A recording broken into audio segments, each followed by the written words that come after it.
with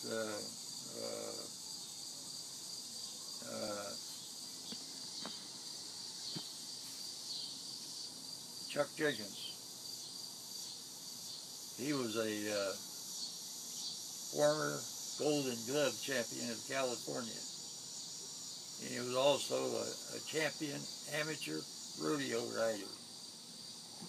And he weighed about 225 pounds.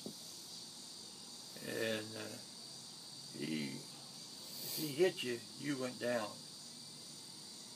And anyway, I'd been on watch and I wasn't feeling good.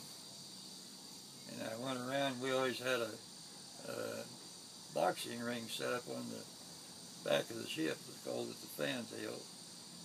And this one guy, he weighed about 225 pounds. And I only weighed about 150 right at that time, I think. And this Bronner, he says to me, he says, "Come put the gloves on with me, Bob."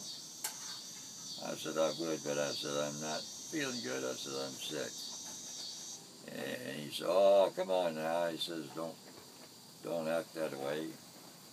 He said, I said, "It ain't that I don't want to." I said, "I told you I'm sick."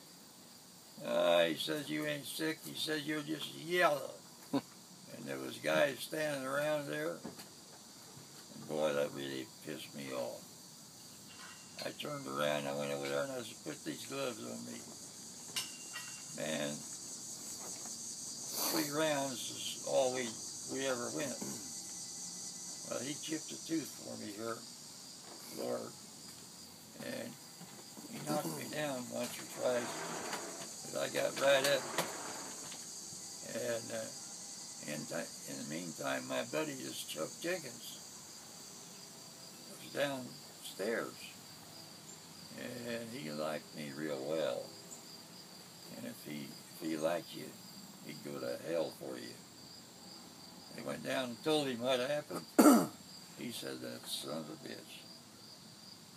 He says, "I'll fix that son of a bitch."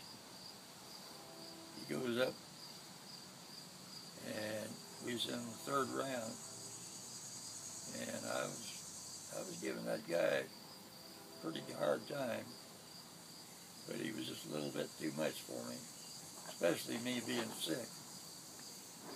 And anyway, when the round was over, they rang the bell. The guy was going to take his gloves off. Chuck said to him, he said, "Leave them gloves on." He said, "Why?" Because he says, "You're going to box me." And that guy said, "Oh, no, no, no."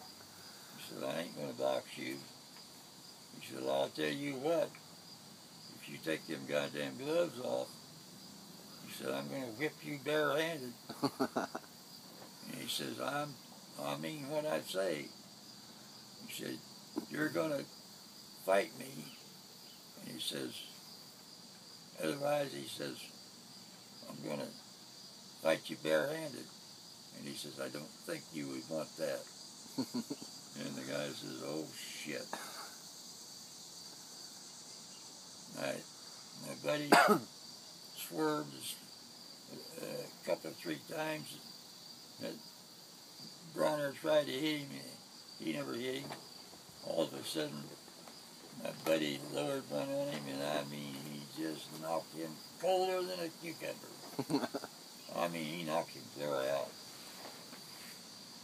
And he stood right there when the guy come to. I said, "Don't you ever call anybody yellow. Otherwise," he says, "you're going to have to fight me again." I says, "I want you to apologize to him for what you called him." And he didn't want to, but he did. Boy, that Chuck, when he hit you, you went down.